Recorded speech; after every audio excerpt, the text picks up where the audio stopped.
Howdy, this is Michael Good from ReaperTrades.com with your daily trade recap on the 11th of October 2010. My trades today at IB, and then I also had one small tiny trade at Speed Trader. Let's start off with what I missed. Vita, I covered near the open here for a decent profit. Percentage-wise, it's a great profit, 10%. Of course, I had only gotten a $1,000 position, and of course, look at how low it went. The main reason I covered it was so I could pay full attention to BULM, B-U-L-M, and that one I missed. I mean, it was just insane. We don't want a 5-minute bar, let's get a 3-minute bar.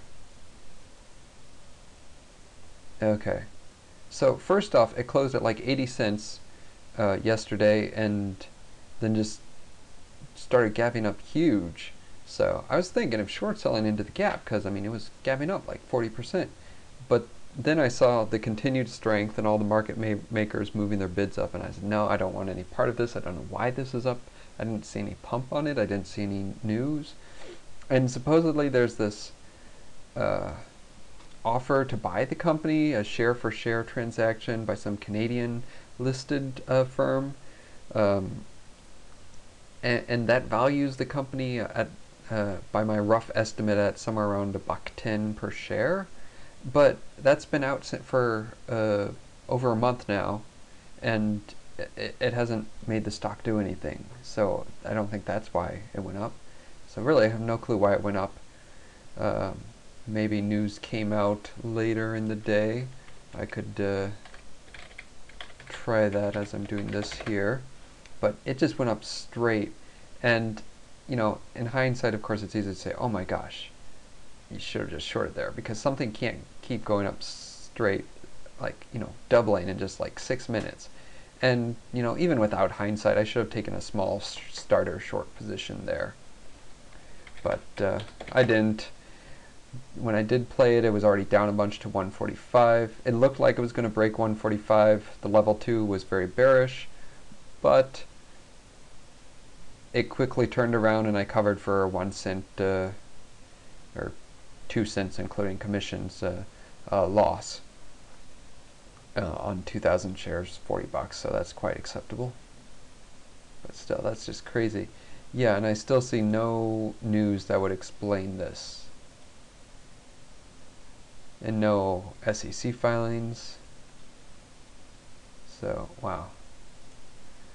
That's just crazy.